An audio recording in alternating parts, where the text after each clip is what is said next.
কেউ যদি প্লেনে থাকে নামাজ কেমনে পড়বে, প্লেনে তায়াম্মুম করে নামাজ পড়া যাবে কিনা, আর 2 ওয়াক্ত নামাজ এক ওয়াক্তে পড়া যাবে কিনা, এবং কিভাবে তায়াম্মুম করতে হয় দেখানোর জন্য।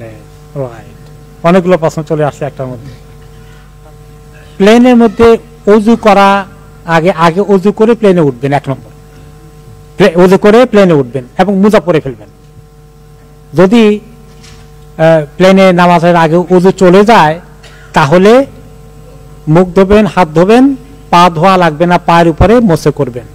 পায়ে জুতা পরা থাকলে জুতার উপরে মোছে করলে জায়েজ আছে। সেই জুতা পরে জুতা পা দেওয়া অবস্থা জুতা খুলতে পারবেন না, ওইটা দিয়ে নামাজ পড়তে হবে।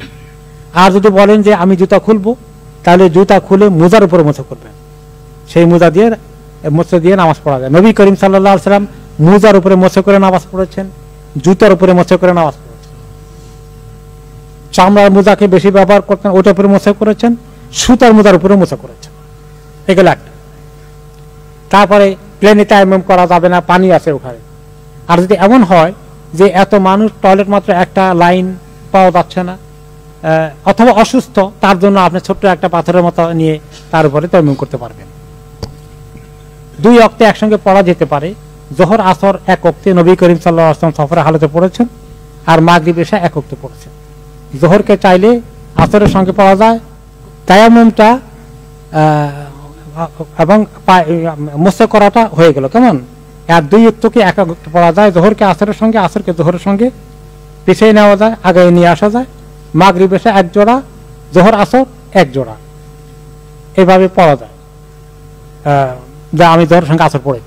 তারপরে যখন মুসাফির হবেন, প্লেনে জার্নি করলে তো কসর জার্নি হয়ে যায়, তখন 2 রাকাত 2 রাকাত একসঙ্গে 2 রাকাত 4 রাকাত একসঙ্গে পড়ে ফেলেন, তা হবে না।